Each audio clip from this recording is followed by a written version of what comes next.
Welcome to the Banker Lamp. Please enjoy the video. You start by verifying the essentials. Your OS supports live wallpapers and you have a capable GPU or integrated graphics. Once done, download and install a reputable live wallpaper engine for your system. This is the only way we'll proceed. Make sure the wallpaper file is in a compatible format, MP4, WebM, animated GIF, or an HTML5 scene. While installing, choose system-level permissions so the app can run at startup. This prevents needing to relaunch it every boot. You now open the live wallpaper engine and grant it permission to run in the background and at startup. Next, import your chosen media or add an HTML5 scene URL. The engine converts it to a desktop layer. Configure visuals and performance. Set frame rate limits, choose hardware acceleration, and enable pause on full screen so games and videos aren't interrupted.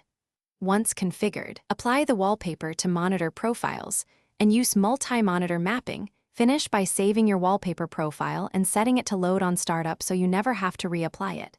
You should test it under real use. Stream, game, or work for a few minutes to watch CPU/GPU impact. If performance is acceptable, you're done. If not, reduce resolution, lower frame rate, or switch off shader effects. A key troubleshooting tip: update your graphics driver and the engine. If it still stutters, temporarily disable background apps and retest. Thanks for watching. If this was helpful, leave a like and consider subscribing. See you next time.